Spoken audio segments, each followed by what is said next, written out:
Hello, everyone. It is that time of the month where the fabulous four, that's four of us, are going to do our pick a stick challenge. Now, I have been thinking about this for some time. Let me tell you, it's a little bit intimidating when you watch all these wonderful artists for a whole month do all of these things and you haven't even created your page yet, and you're thinking, well, what am I going to do? What do I have to contribute? Well, we're going to see today because I haven't really thought this whole process through a whole lot. I looked at the steps. I kind of pulled a few things out, like it said that I needed a picture. So I found this picture of me from when I was a child. Build texture, so I got some heavy matte gel out. So, I mean, there are a number of things here that, you know, it just requires some kind of product. And so I'm going to go through the steps here and we're going to create. Now, what am I going to create on? Well, for this challenge, I decided to start a canvas journal. And this is a mixed media cover from Prima that I got about a year ago when I went to CHA.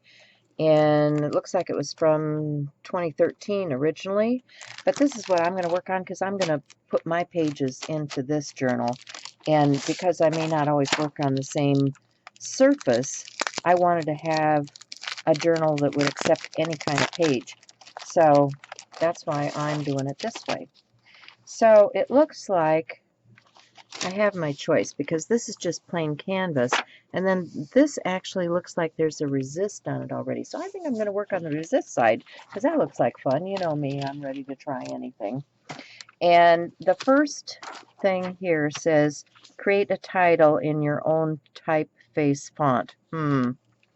My own. Well, my own will be, probably a combination of things. Hold on.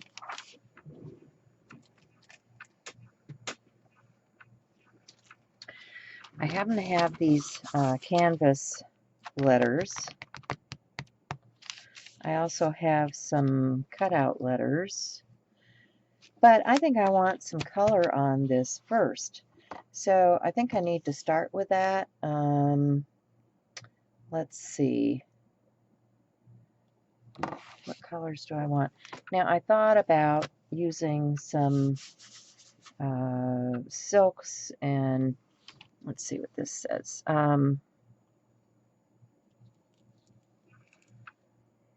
Shimmer, Shine, Twinkle. Yeah, I like that. Use on fabric. Okay, that'll work. What does this say? Doesn't. Add to water. Okay, I'm going to add it to another medium because I want it to be permanent. So let's just go with that. I've got a palette here that I can work on. Let me put some matte medium down. And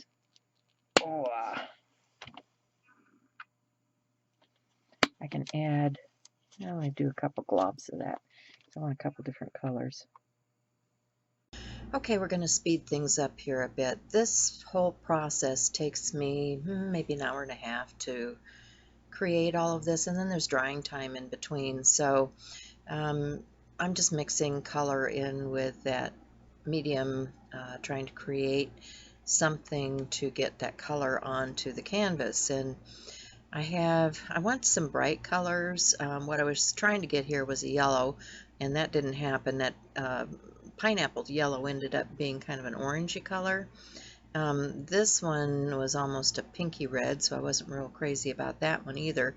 So I keep mixing, trying to come up with the color palette that I want. This ended up being kind of a brown, which I didn't like at all. I thought it was supposed to be a shiny gold, so yeah, well, that was not a real successful thing. I'm adding more medium, trying to thin it out and see if maybe that'll make it more of a yellow. It's still orange, guys. It's still orange. Oh, well. So I'm going to work with what I have. You know, there's no point of fussing over it. I'm just going to go for it. And so cleaning up my mess a little bit, getting ready to put that onto the canvas, and I have a brush that I've wet in water, And now I'm going to come in and pick up some of those different colors and just kind of blob it around in different areas because I want to blend. I want to, you know, not just have a solid color. I want it to blend. I want to show the resist in the background, which I think is really cool, by the way. I kind of like that. It saves you having to do a stencil or something, and adds to the texture on there. So I think that canvas is a thumbs up. So I'm just blending and working my way around and just creating some color for a background on here. I have a coral silk and a red silk, and trying to use some of those H2Os that I've mixed with matte medium, and now I'm just kind of rubbing off of the areas that have the resist on it so that you can see that pattern a little bit better. And then of course we have to dry. Dry time is always part of the process, isn't it? I'm impatient and I don't like this part, so we'll probably cut it out. Okay, so things are about dry, and now I want to add more texture. So I get out a stencil, and I've still got some of that stuff I'm cleaning up, so I'm just using that cleanup through the stencil to a dot effect onto the canvas. And dry time again. Now I'm moving on to these letters. I like them because they're canvas, and since I'm working on the canvas surface, I'm thinking that's going to be really cool, but I don't really like the natural color on them. I want to make it blend more with the page, so I'm coming back in with some of those silks and a little bit of the H2O and blending the letters. And then at that point I decide, oh, you know, I was going to use that other J, and then no, I think I need to stick with the canvas letters. So I'm going to go back and start that process with the silks and things again on the letter J, and then apply the canvas letter pieces to my cover using some 3D matte medium. You need a pretty stout medium to put those things down on to a canvas with, so I thought that would be something that would work. So, and I'm just using a old card for applicator because I don't want that in my brushes, and I like the way it looks, so yay. One thing down. Title is number 1.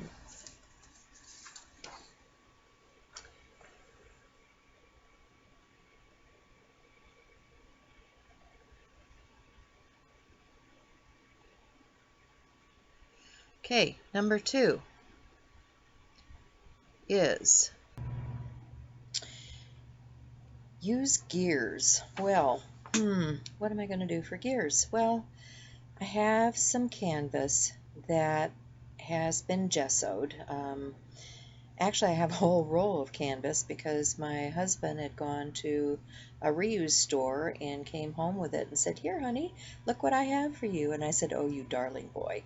So I have all of this canvas, and I used the Tim Holtz thick die to cut out some gears, and now I'm using some Color Bloom sprays in metallic colors because I want these to look like metal, and I'm coating these with several different colors and spreading it around and making sure that it soaks into the fibers of the fabric by smushing it with a brush, and just overall generally making something that looks like metal gears out of a piece of canvas.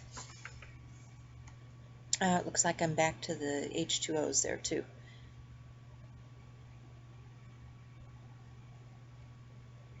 Okay. Okay, step 3 is add a verse from a song.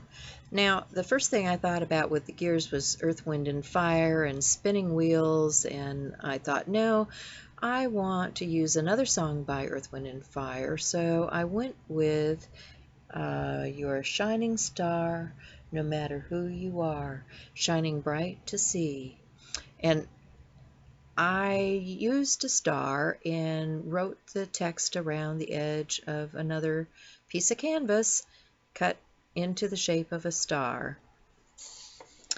Then we need to build texture with the palette knife in any medium. So that's what I did, as I pulled out a stencil and created some texture onto the background, putting some texture paste through the stencil.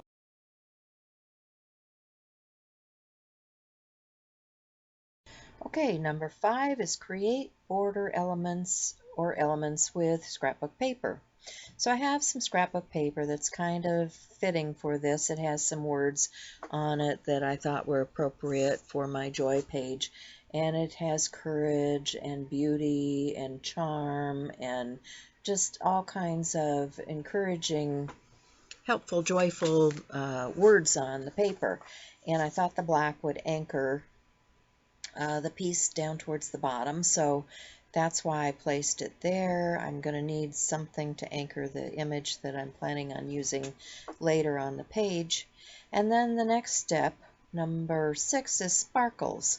Well, I'm not a real sparkle girl, so I found some Inca gold in a bright gold color, and I just rub it around onto the gears and the texture paste and the star and just different areas of the composition to create a little bit of bling or sparkle onto the surface. Now, number 7 is add paint with palette knife or card.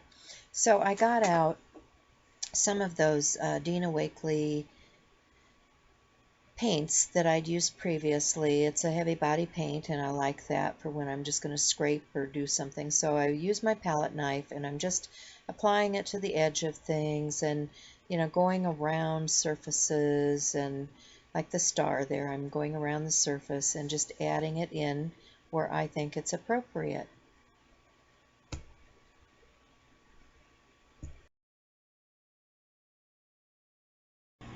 Step number 8 is journal so no one can read it. Well, I have a bottle of high flow with a needle tip, and I'm just writing my thoughts down on the page. I can't even read it now, so I know you guys probably can't tell what I wrote, but that was the whole purpose of that part of the exercise. So once again, I need to dry, so I have my heat tool out and I'm drying those words. And I like the effect. I like the scribble effect on the background. So that was number 8. Number 9 is add a picture. And so I picked this photo of myself from when I was probably about 5 years old. I was dressed up in my cowgirl outfit, which was a very joyful, happy time for me because yahoo, yippee skippy, I got to be a cowgirl. So I'm just gluing my image down onto the composition and using a card to scrape it out, and finding that I need a little bit more underneath. So here we go. More application of the heavy gel to get that to stick to the cover. Okay, we're rounding corner to step number 10. Write on masking tape with pen or pencil and add it to the page. Well, I have some washi tape, and that's what I decided to use.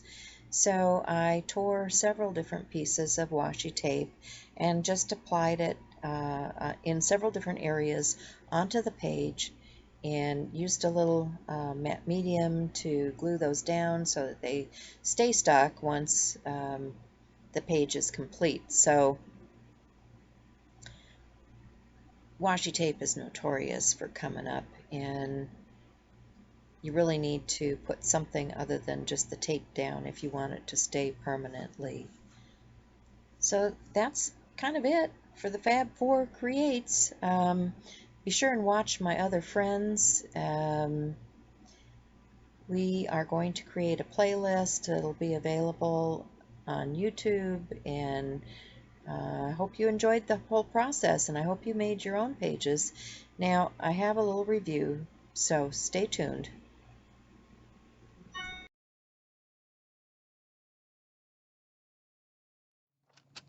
Okay, so let's revisit where we are. This is the Pick a Stick Challenge.